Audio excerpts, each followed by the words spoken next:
नमस्ते, तुमच्या अपेक्षा रेसिपीजमध्ये स्वागत आहे। तर मी आज तुमच्यासाठी एक स्पेशल रानभाजीची रेसिपी घेऊन येणार आहे। तर ती कोणती रानभाजी आहे तर बघाच। तर ही आहे ती रानभाजी, तुम्ही ओळखलेच असणार।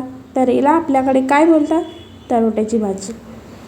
तर मी आज या तरोट्याची भाजी कशी बनवतात तर याचा व्हिडिओ घेऊन येणार आहे। सर्वात प्रथम आपण ती बारीक बारीक छान तोडून घेऊया। आणि जस्ट आत्ताच पाऊस पडला आहे, त्यामुळे भाजी ही खूप मोठी झालेली नाही आहे, छोटी छोटी आणि छान कोवळी कोवळी आहे। त्यामुळे ही खायला पण खूप सुंदर लागते। सर्वात प्रथम मी ते तोडून आणल्यानंतर स्वच्छ धुवून घेतले। त्यासाठी एका पातेल्यामध्ये पाणी घेतले आणि त्याला छान धुवून एका चाळणीमध्ये काढून घ्यायचं आणि त्याचं पाणी काढून घ्यायचं बघा मस्त। आणि 2-3 मिनिट मी त्याला छान तसंच ठेवून दिलं। त्यानंतर मी त्याला छान बारीक बारीक कापून घेणार आहे। सर्वात प्रथम आता गॅस ओपन करूया आणि त्यावरती आपण कढई ठेवूया आणि जी मी कापून घेतली होती ती भाजी आता आपण त्यामध्ये टाकून घेऊया। ही भाजी सर्वात प्रथम छान तिला शिजू द्यायचं असते, त्यानंतर त्याला फोडणी द्यायची असते। म्हणून सर्वात प्रथम मी आधी भाजी शिजवून घेणार आहे आणि त्यामध्ये मी आवश्यकतेनुसार मिरची घातलेली आहे। ती मिरची मी लाल घेतलेली आहे, जी सुकी मिरची असते ती, त्यामुळे भाजीला खूप छान अशी चव येते। आणि हिरवी मिरची वापरू नका, त्यामुळे ती भाजीला छान चव येत नाही। त्यानंतर त्यामध्ये मी आवश्यकतेनुसार मीठ घातलेलं आहे।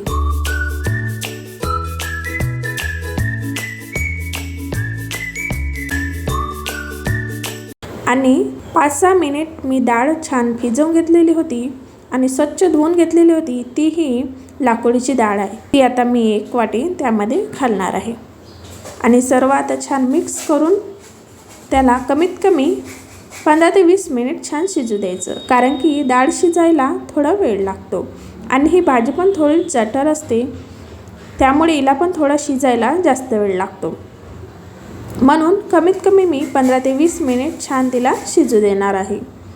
त्यामध्ये आवश्यकतेनुसार पाणी घालून घ्यायचं आणि छान मंद आचेवरती शिजू द्यायचं।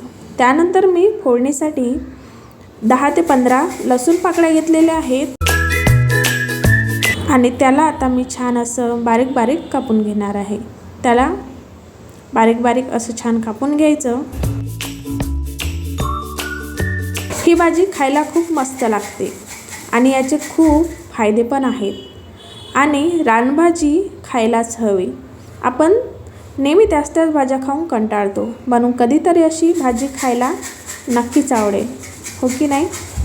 तर डाळ छान शिजलेली आहे, भाजी पण छान शिजलेली आहे। त्यानंतर मी आता फोडणी तयार करून घेण्यास सर्वात आधी त्याच्यामध्ये तेल टाकणार आहे। रानभाजीला तेल फारसं टाकू नका, थोडं कमीच टाकायचं। जसं गरम झालं त्यानंतर मी आवश्यकतेनुसार त्यामध्ये तेल टाकणार आहे। तेल छान गरम होऊ द्यायचं आणि त्यानंतरच आपण त्यामध्ये लसूण टाकायचं। त्यामध्ये मी टमाटर किंवा कांदे काहीच घातलेले नाही। ज्या आमच्याकडे आदिवासी लोक ज्या पद्धतीने बनवतात त्या पद्धतीनेच ही भाजी मी बनवली आहे। जसं तेल झालं त्यानंतर त्यामध्ये मी लसूण पाकळ्या त्यामध्ये घातलेल्या आहेत आणि त्यांना हाय फ्लेमवरती छान लालसर येईपर्यंत होऊ द्यायचं। आणि त्यानंतर आपण त्या भाजीमध्ये टाकून घेऊया। जसं टाकून घेऊ त्यानंतर आपण झाकण लावून घेऊया, त्यामुळे काय होतं ना, सगळं भाजीला एक मस्त असं फ्लेवर येतो। त्यानंतर काढून घेऊया आणि मिक्स करून घेऊया। अशा प्रकारे भाजी एकदम रेडी झालेली आहे। आणि तुम्हाला ही रेसिपी कशी वाटली ते कमेंटमध्ये नक्की सांगा आणि तुमच्याकडे या तरोट्याच्या भाजीला काय म्हणतात ते पण सांगा आणि तुम्ही अशी भाजी कधी खाल्ली आहे का ते पण सांगा। धन्यवाद।